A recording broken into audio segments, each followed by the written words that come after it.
లలితా సహస్రనామాలు అనుగ్రహం. అమ్మవారు దయాస్వరూపురాలు అని చెప్పుకున్నాం. అమ్మవారు అవ్యాజ కరుణామూర్తి అని చెప్పుకున్నాం. మరి అమ్మవారి యొక్క దయ ఉంటే మనకేం లభిస్తుంది? వాస్తవంగా పూజలో మనం ఏం చెప్పుకుంటామంటే కోరికలు చెప్పుకుంటాం. పెద్ద చిట్టానే ఇస్తాం మనం. ఇవి కావాలి, అవి కావాలి, వీటి కొరకు ఈ పూజ చేస్తున్నామంట. కానీ పెద్దలు ఏమన్నారంటే శ్రీ పరమేశ్వర ప్రీత్యర్థం, పరమేశ్వర ప్రీతిగా చేస్తున్నానని చెప్పడం చాలా గొప్ప సమర్పణ భావన అన్నారు. సరే, ఒకవేళ మనం అమ్మవారిని కోరితే అమ్మవారు ఏమిస్తుంది, ఎప్పుడు ఇస్తుందో చెప్పుకొని ఏమిస్తుందో తర్వాత చెప్పుకుందాం. ఎప్పుడు ఇస్తుంది అంటే మనం భక్తితో ఆరాధిస్తే. ఎందుకు అంటే భక్తి ప్రియా భక్తిగమ్య అని చెప్పారు. ఆమె భక్తి ప్రియ. ఆమెకి ఏమిటి ఇష్టం అంటే భక్తి ఇష్టం. ఆడంబరమైన బాహ్యమైనటువంటి చిహ్నాలు, వస్త్రాలు, వస్తువులు కావు. అంతరాత్మలో ఉండేటువంటి నిశ్చలమైన, నిష్కళంకమైన, నిరుపమానమైన భక్తి ఆమెకు కావాలి. కనుక ఆమె భక్తి ప్రియ. అదేవిధంగా ఒకవేళ నువ్వు అట్లా ఆరాధిస్తే వాంఛితార్థప్రదాయిని, నీవు కోరుకున్న కోరికలన్నీ ఇచ్చేస్తుంది. ఇంక తడుముకోకుండా ఆ వెంటనే ఏమిస్తుందయ్యా? సర్వార్థదాత్రి అంటే సమస్త పురుషార్థాలను ఇస్తుంది ఆమె. అందుకే పురుషార్థప్రదాయిని. ధర్మ, అర్థ, కామ, మోక్ష చతుర్విధ పురుషార్థాలను ప్రసాదిస్తుంది ఆమె. పైగా ఇహపరాలను కూడా ఇస్తుంది. అంటే ఇహలోకంలో కావలసిన సుఖము, పరలోకానికి కావలసిన మోక్షము, ముక్తి, ఇవి ఇవ్వగలిగినటువంటి తల్లి ఆమె అన్నారు.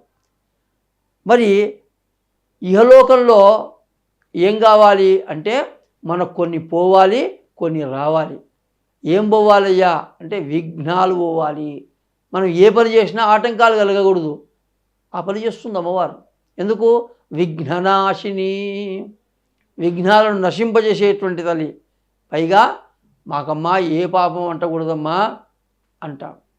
మంచిదే, కానీ ఇంకెప్పుడు పాపం చెయ్యను అని నువ్వు ఈ భావన చేస్తే ఆమె పోగొడుతుందట. కలికల్మషనాశిని, కలిలో ఉండేటువంటి పాపాలను పోగొట్టగలిగినటువంటి తల్లి ఆమె. అలాగే పాపనాశిని, పాపాలను పోగొట్టేటువంటి తల్లి. భేదనాశిని, మన ప్రపంచంలో భేదాలు ఉంటాయి. అంటే ఇద్దరు ఉన్నప్పుడే భేదం వస్తుంది. ఎప్పుడైనా ఒకరుంటే ఇంకా భేదం లేదు. అంటే పోల్చుకున్నప్పుడు భేదం కనిపిస్తుంది.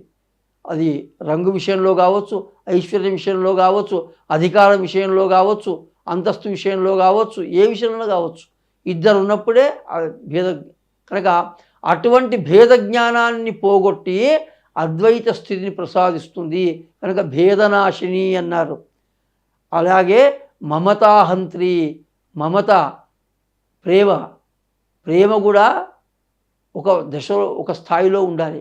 రాను రాను ఆ ప్రేమలు కూడా వెళ్ళిపోతుండాలి. కనుక ఆ వాటిని నశింపజేసేటువంటి తల్లి మోహనాశిని. మోహం అంటే ఏమిటి? విపరీతమైన ప్రేమను మోహం అంటారు, విపరీతమైన ఇష్టాన్ని మోహం అంటారు. కనుక అది మోహము పెద్ద ప్రతిబంధకం ముక్తికి. అందుకొరకు మోహాన్ని నశింపజేస్తున్నట్టు ఆమె. పైగా లోభనాశిని. లోభం అంటే ఏమిటి? అంతా నాకే కావాలి, అంతా నాకే కావాలి, ఇది లోభం. కనుక దీన్ని కూడా నశింపజేస్తున్నట. మదనాశిని, అహంకారం. మనము రూపంతోనో, యవ్వనంతోనో, ధనంతోనో, అధికారంతోనో అహంకరిస్తాం. ఇవన్నీ అనర్థహేతువులు. కనుక ఈ అహంకారాన్ని నాశనం చేసే తల్లి ఎవరయ్యా అంటే అమ్మ. కనుక ఆ అమ్మ దయ ఉంటే అహంకారము, మదనాశిని ఆమె. ఆమె మొత్తం నాశనం చేసేస్తుంది. పైగా మహాపాతక నాశిని. మామూలు పాపాలు కావట, మనకు కూడా పాతకాలు, ఉపపాతకాలు, మహాపాతకాలు, ఇట్లా మనకు విభాగాలు చెప్పారు. మహాపాతకాలు అంటే బ్రహ్మహత్య, స్త్రీహత్య, శిశుహత్య, భ్రూణహత్య, ఇటువంటివి కొన్ని చెప్పారు. ఇవన్నీ మహాపాతకాలు. అటువంటి వాటిని కూడా దూరం చేయగలిగినటువంటి శక్తి కలిగిన తల్లి. అలాగే భవనాశిని, ఈ సంసారాన్ని నశింపజేసేది లేదా పుట్టుక లేకుండా చేసేటువంటి తల్లి అన్నారు. పైగా దుఃఖహంత్రి, మనకు అనేక దుఃఖాలు కలుగుతుంటాయి రకరకాల కారణాల వల్ల. మరి ఆ దుఃఖాలు ఎట్లా పోవాలి అంటే అమ్మవారి పాదాలను పట్టుకుంటే ఆ దుఃఖాలు నశిస్తాయి. ఆమె దుఃఖహంత్రి కనుక దుఃఖాలు ఒకటి ఏం చేస్తుంట వెంటనే చెప్పాడు ఆమె దుఃఖహంత్రి సుఖప్రద, దుఃఖాలు పోగొడుతుంది, సుఖాలను ఇస్తుంది నీకు. అలాగే దురాచార శమని, ఎంత మంచి మాట చూడండి ఇది. అంటే చెడు నడవడికను పోగొడుతుంది. ఎక్కడైనా మన ప్రవర్తనలో చెడు ఉంటే అమ్మవారిని మనం ప్రార్థించగలిగితే మనకు తెలియకుండానే మనం సవరించబడతాం, మన నడవడి బాగవుతుంది, మన ప్రవర్తన బాగవుతుంది. కనుక అమ్మవారిని ఆశ్రయిస్తే మన చెడు నడత దూరం అవుతుంది. అలాగే జ్ఞానాన్ని ఇస్తుంది ఆమె. జ్ఞానం ఎప్పుడు? అజ్ఞానం పోతుంది, జ్ఞానం వస్తే అజ్ఞానం పోతుంది. ఎట్లంట నఖదీధిది సంచన్న నమజ్జనతమో గుణ, తన యొక్క కాలి గోటికున్నటువంటి గోర్ల యొక్క కాంతి చేత మనలో ఉండేటువంటి అజ్ఞానాన్ని నశింపజేస్తున్నట, అంత శక్తిమంతురాలు అమ్మవారు. అలాగే బంధమోచని అంటే మన బంధాల నుంచి విముక్తి చేసేటువంటి తల్లి ఆమె అన్నారు. అయితే ఏం బంధాలయ్యా అంటే అజ్ఞానం అనేదే ఒక బంధం, లేదా లౌకికంలో అంటే కారాగారం లాంటి బంధనాలు కూడా అన్నారు. అలాగే పశుపాశ విమోచని అంటే మనమంతా పశువులము అన్నాం. పశువులు అంటే బంధాలచే ఉండేటువంటి వాటిని పశువులు అంటారు, బంధింపబడేటువంటి వాటిని. పాశాలచే బంధించబడేవి పశువులు. ఏం పాశాలయ్యా అంటే మోహపాశాలు, అజ్ఞాన పాశాలు, ఇవిచే బంధించబడేది.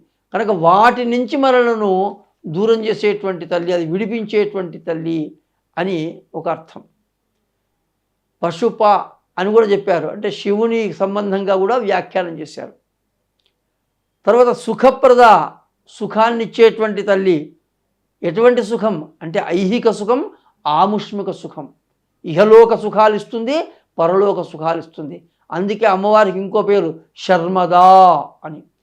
శర్మ అంటే సుఖము అని అర్థం. కనుక సుఖాన్ని ఇచ్చేటువంటి తల్లి అన్నారు. ఎవరికి ఇస్తుంది? సమస్త భక్తులందరికీ సుఖాలను ఇస్తుంది. అంటే భక్తులెవడు? ఆమెను ఆశ్రయించిన వాడు. ఎవరు ఆమెను ఆశ్రయిస్తారో వాళ్లకు సర్వ సుఖాలను ప్రసాదిస్తుంది అమ్మవారు అన్నారు. కేవలం ఎట్లా అంటే అన్నదా వసుదా, అన్నాన్ని ఇస్తుంది, వసుదా ధనాన్ని ఇస్తుంది. ఈ విధంగా ఈ లోకంలో కావలసినటువంటి విషయాలను ఇస్తుంది ఆమె. ప్రాణదా ప్రాణాన్ని ఇస్తుంది, సంపత్కరి సంపదలను ఇస్తుంది, శ్రీకరి ఐశ్వర్యాన్ని ఇస్తుంది. పైగా త్రివర్గదాత్రి అంటే త్రివర్గాలు అంటే ధర్మ అర్థ కామాలు, కనుక అవి ఇస్తుంది. పైగా పురుషార్థప్రద, మోక్షం కూడా ఇస్తుందయ్యా అన్నారు. కామదాయిని కోరికలను ఇస్తుంది, రాజ్యదాయిని సామ్రాజ్యదాయిని, ఇవన్నీ చెప్పారు. అలాగే నిన్ను అనునిత్యం రక్షిస్తుంది అమ్మవారు. అందుకే ఆమె రక్షాకరి. నువ్వు నమ్ముకుంటే చాలు, ఆమె నీ వెనుక ఉండి కాదు నీ ముందుండి నిన్ను రక్షిస్తుంది. ఈ నామం చాలా గొప్ప నామం, రక్షాకరి. అలాగే మన రోగాలని పోగొడుతుంది. సర్వవ్యాధి ప్రశమని, అన్ని రోగాలు అంటే శరీరంలో వచ్చే బీపీలు, షుగర్లు, నెత్తి నొప్పి, కడుపు నొప్పి ఇవి కావు. ఆదివ్యాధి అన్నారు. ఆది అంటే మానసిక రోగం, మనసుకు వచ్చేటువంటి వ్యాధి. వ్యాధి అంటే శరీరానికి వచ్చేది. కనుక ఈ ఆదిని వ్యాధిని పోగొట్టేటువంటి తల్లి కనుక సర్వవ్యాధి ప్రశమని అన్నారు. అదేవిధంగా జన్మ మృత్యు జరాతప్త జన విశ్రాంతిదాయిని. జన్మము, మృత్యువు అంటే పుట్టుక, చావు, ఈ తర్వాత ముసలితనము, ఈ వీటి నుంచి మనల్ని కాపాడేటువంటి తల్లి ఆమె అన్నారు. స్వర్గ అపవర్గద, స్వర్గాన్ని మోక్షాన్ని ఇస్తుంది. స్వర్గానికి మోక్షానికి తేడా ఉందండి. స్వర్గము అంటే మనం చేసిన పుణ్యంతో ఆ లోకానికి వెళ్తాం, మన పుణ్యం అయిపోగానే మళ్ళీ వచ్చేస్తాం ఇక్కడ ఈ లోకానికి, ఏదో ఒక జన్మ తీసుకొని. కానీ మోక్షానికి పోతే ఇక మళ్ళీ రాము. కనుక ఆ విధంగా స్వర్గాన్ని ఇస్తుంది, మోక్షాన్ని ఇస్తుంది. అందుకే ఆమెకు ముక్తిదా, ముక్తినిచ్చేటువంటి తల్లి అని కూడా అన్నారు.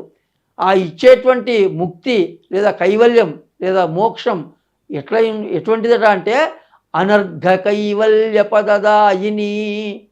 ఇది ఇంత, ఇది ఇట్లా, ఇది ఈ విధంగా అని వెలగట్టలేనటువంటి మోక్షాన్ని ఇచ్చేటువంటి తల్లి అన్నారు. నిర్వాణ సుఖదాయిని ఇంకో మాట అదే సేమ్.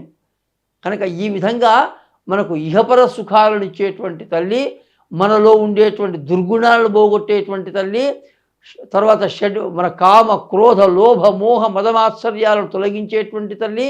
ఈ విధంగా చెప్పి మరి ఇవన్నీ ఇస్తుంది కదా అమ్మవారు అనుగ్రహిస్తే. ఎప్పుడు ఇస్తుంది, ఎన్ని సంవత్సరాలకు ఇస్తుంది, ఎంత తపస్సు చేస్తే ఇస్తుంది, ఎన్ని యాగాలు చేస్తే ఇస్తుంది అంటే కాదట. సద్యఃప్రసాదిని, వెంటనే ఇచ్చేస్తుంది. ఆమెకు దయగలిగిందా అంటే క్షిప్రప్రసాదిని, 2 మాటలు అన్నారు. సద్యప్రసాదిని, క్షిప్రప్రసాదిని అంటే వెంటనే ఇచ్చేటువంటి తల్లి. ఆమె అనుగ్రహం కలిగిందే తడువుగా ఇవన్నీ మనకు వచ్చేస్తాయి. కనుక అమ్మవారి దయకు మనం పాత్రులమవుదాం.